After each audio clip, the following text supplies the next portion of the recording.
Assalamualaikum, halo adik-adik, bagaimana kabarnya hari ini? Semoga selalu sehat dan semangat ya. Kakak ingin mengingatkan kepada kalian untuk tetap mematuhi protokol kesehatan dengan 5M. Karena kalau bukan kita yang mencegah penyebaran COVID-19, siapa lagi? Harap diingat dan dilaksanakan ya. Pada video kali ini kita akan mempelajari tema 1 Selamatkan makhluk hidup, subtema 2 Hewan sahabatku pembelajaran ke-1. Silahkan kalian simak ya dengan baik dan catat apabila ada hal-hal yang penting. Apakah kamu penyayang hewan? Apa saja manfaat yang diperoleh manusia dari hewan? Lalu bagaimana cara hewan berkembang biak? Ayo kita pelajari. Ayo mengamati. Negara-negara di Asia Tenggara memiliki banyak jenis hewan. Beberapa di antaranya ada yang dijadikan sebagai makanan, simbol negara, atau dijadikan sebagai binatang peliharaan. Silahkan kalian baca teks berikut dan amati gambarnya ya. Gajah putih dianggap suci oleh beberapa negara di Asia Tenggara seperti Myanmar, Kamboja, dan Thailand. Menjaga gajah putih adalah usaha yang sangat mahal karena pemiliknya harus menyediakan makanan khusus untuk gajah. Indonesia dikaruniai luas wilayah lautan lebih besar dibandingkan luas daratan. Luas lautan Indonesia mencapai 5,8 juta kilometer persegi. Di dalam lautan Indonesia tersimpan potensi perikanan yang cukup besar. Salah satunya ikan tuna. Ikan tuna adalah salah satu ikan yang paling banyak dicari negara lain seperti Jepang, Amerika Serikat, dan Uni Eropa. Tahukah kalian burung yang hidup di negara tetangga kita? Ialah burung takurdahan yang hidup di negara Malaysia. Hewan ini termasuk hewan yang dilindungi negara loh. Hewan-hewan di atas merupakan sebagian dari hewan yang hidup di Asia Tenggara. Bisakah kamu menemukan hewan lainnya? Yuk kita cari tahu. Asia Tenggara adalah wilayah dari benua Asia yang berada di garis khatulistiwa dan mempunyai iklim tropis. Negara-negara yang berada di Asia Tenggara memiliki iklim dan spesies hewan yang hampir sama. Hewan-hewan yang berada di wilayah Asia Tenggara mempunyai ciri khas tertentu yang tidak ditemukan di wilayah lain. Lalu, apa saja hewan-hewan yang hidup di wilayah Asia Tenggara? Berikut adalah hewan-hewan yang hidup di wilayah Asia Tenggara. Yang pertama yaitu burung cendrawasih yang hanya hidup di Pulau Papua, Indonesia. Yang kedua, komodo, kadal terbesar yang hanya hidup di Pulau Komodo, Indonesia. Yang ketiga, burung takurdahan yang hanya hidup di wilayah Malaysia. Yang keempat, gajah putih yang hidup di wilayah Thailand, Myanmar, dan Kamboja. Yang kelima, bekantan yang hidup di Pulau Kalimantan dan wilayah Brunei Darussalam. Yang keenam, saola yang hidup di wilayah Vietnam. Yang ketujuh, kopre yang hanya hidup di wilayah Kamboja. Kedelapan, elang Filipina yang tentunya hidup di Filipina. Yang kesembilan, harimau Sumatera yang hanya mendiami Pulau Sumatera, Indonesia. Dan yang kesepuluh, elang Jawa yang hanya hidup di Pulau Jawa, Indonesia. Untuk contoh hewan lainnya yang berada di Asia Tenggara, silahkan kalian cari di buku ataupun internet ya.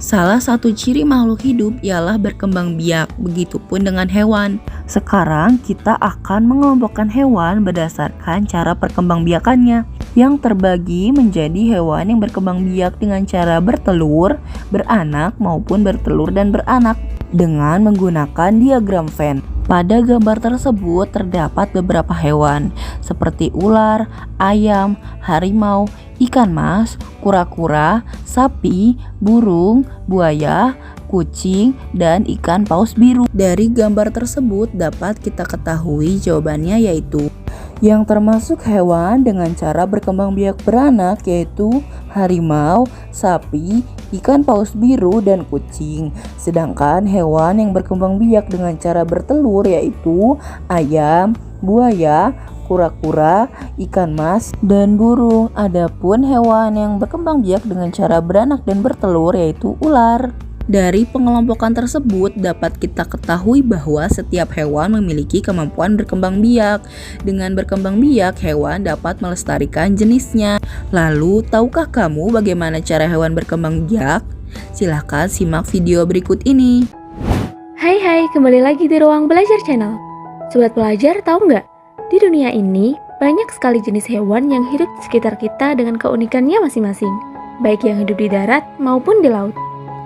Sebagai makhluk hidup, hewan mengalami perkembangbiakan. Setiap hewan berkembang biak dengan cara yang berbeda-beda. Apa saja itu? Sebelumnya, sobat pelajar tahu nggak apa itu berkembang biak?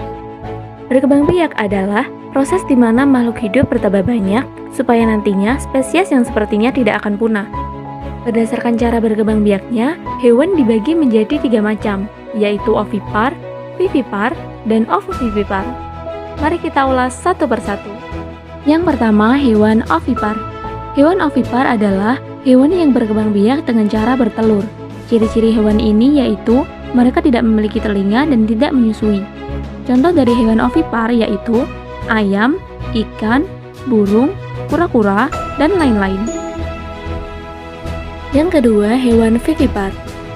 Hewan vivipar adalah hewan yang berkembang biak dengan cara beranak atau melahirkan anaknya.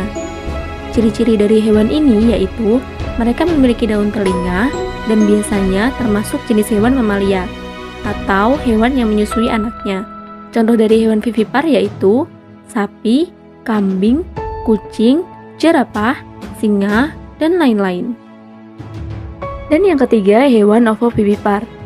Hewan ovovivipar adalah hewan yang berkembang biak dengan cara bertelur dan beranak. Jadi sobat pelajar, hewan jenis ini bertelur di dalam tubuhnya dan kemudian telur tersebut akan menetas sebelum keluar dari tubuh induknya. Contoh dari hewan ovovivipar yaitu ikan hiu, ikan pari, platypus, dan lain-lain. Demikian penjelasan macam-macam pengelompokan hewan berdasarkan cara berkembang biaknya. Setelah mengetahui ketiga macam pengelompokan hewan ini, sobat pelajar harus bisa membedakan mana jenis hewan ovipar, vivipar, dan ovovivipar ya. Dari penjelasan tersebut dapat kita ketahui bahwa pengelompokan hewan berdasarkan cara berkembangbiakannya terbagi menjadi 3 yaitu yang pertama yaitu ovipar, hewan yang berkembang biak dengan cara bertelur. Yang kedua vivipar, yaitu hewan yang berkembang biak dengan cara beranak. Dan yang ketiga yaitu ovovivipar, hewan yang berkembang biak dengan cara bertelur dan beranak. Namun, tahukah kamu manfaat dari perkembangbiakan secara ovipar dan vivipar? Yuk simak penjelasan berikut ini. Seperti yang sudah dijelaskan sebelumnya bahwa ovipar adalah perkembangbiakan hewan dengan cara bertelur. Lalu manfaat dari perkembangbiakan hewan dengan cara ovipar yaitu yang pertama, embrio atau janin terproteksi dari paparan suhu panas atau dingin yang berasal dari lingkungan sebab embrio dilindungi oleh cangkang telur yang keras. Yang kedua, cangkang telur bertekstur keras yang membungkus embrio atau janin dapat melindungi dari predator atau hewan pemangsa. Dan yang ketiga, embrio atau janin yang terbungkus cangkang telur aman dari resiko guncangan atau benturan yang bisa membahayakan. Sedangkan vivipar adalah perkembangbiakan hewan dengan cara beranak atau melahirkan. Lalu manfaat dari perkembangbiakan hewan secara vivipar yaitu yang pertama, embrio sebelum dilahirkan berada di dalam tubuh si induk dan terlindungi hingga usia tertentu dan siap dilahirkan. Yang kedua, embrio berkembang biak di dalam rahim induk dan memperoleh nutrisi serta makanan dari si induk. Dan yang ketiga, embrio yang kecil terhindar dari predator karena lahir dengan struktur tubuh yang lengkap dan tumbuh lebih besar. Ayo membaca. Kondisi geografis di Asia Tenggara membantu penduduknya memanfaatkan hewan dalam kehidupan sehari-hari. Ikan banyak dijual dan dikonsumsi. Hewan ternak banyak yang dijual di dalam negeri, bahkan sampai ada yang mengekspornya. Kamu bisa belajar lebih banyak mengenai kegiatan ekonomi di kawasan Asia Tenggara terkait kondisi geografisnya. Potensi ekonomi negara-negara anggota ASEAN. Kawasan Asia Tenggara terletak pada jalur perdagangan dunia. Kawasan ini menjadi jembatan antara kawasan Eropa dan Asia Timur. Oleh karena itu, Asia Tenggara menjadi wilayah persaingan bagi pihak-pihak yang ingin memanfaatkan kedudukan strategis kawasan ini. ASEAN berperan sebagai wadah untuk menghindari persengketaan yang mungkin timbul. Dengan posisi yang strategis ini, setiap negara di kawasan Asia Tenggara memiliki kekayaan sumber daya yang menjadi kekuatan negara. Brunei Darussalam. Negara ini terkenal dengan kekuatan sumber daya alam berupa minyak bumi dan gas alam. Brunei menjadi negara di Asia Tenggara yang memiliki pendapatan per kapita tertinggi karena gas alamnya. Indonesia. Sebagai negara kepulauan terbesar di kawasan ini, Indonesia memiliki ragam sumber daya alam yang sangat kaya. Banyak hal yang dapat dikembangkan untuk memperkuat perkembangan ekonomi Indonesia. Saat ini Indonesia mengekspor minyak dan gas bumi, tekstil, dan produk-produk dari kayu. Pertambangan menjadi salah satu pintu masuk para pengusaha mancanegara ke Indonesia. Keindahan alam Indonesia pun merupakan daya tarik yang menjadi sumber devisa negara dari sektor pariwisata. Kamboja. Di Kamboja mengalir Sungai Mekong.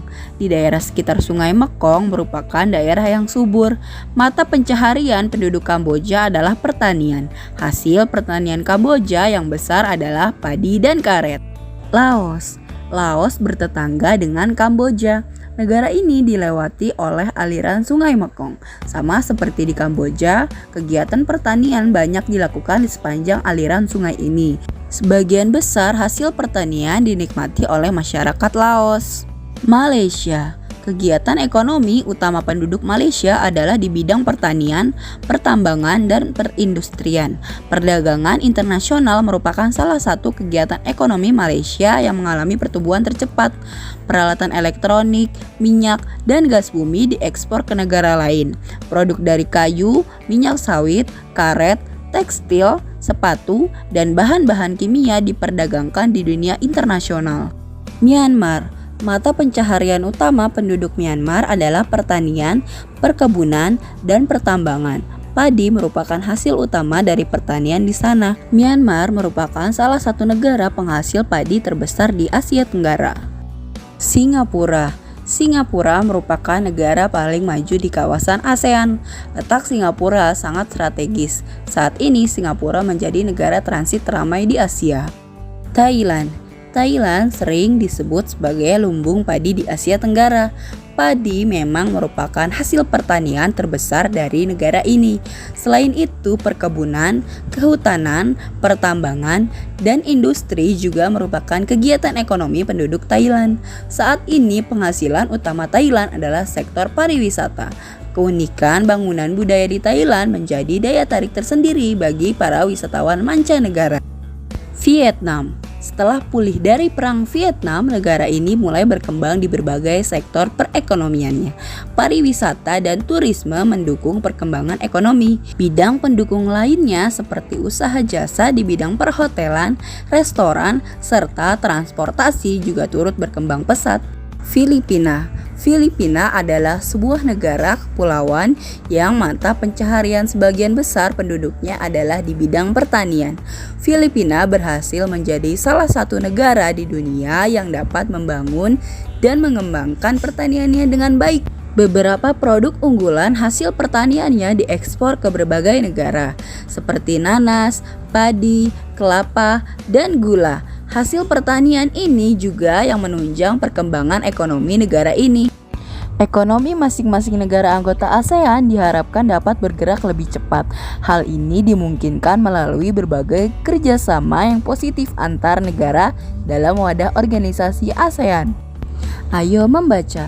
Di pembelajaran sebelumnya, kamu sudah belajar mengenai cara menentukan ide pokok dari suatu paragraf. Kamu sudah belajar bagaimana membuat kesimpulan dari teks laporan yang dibaca.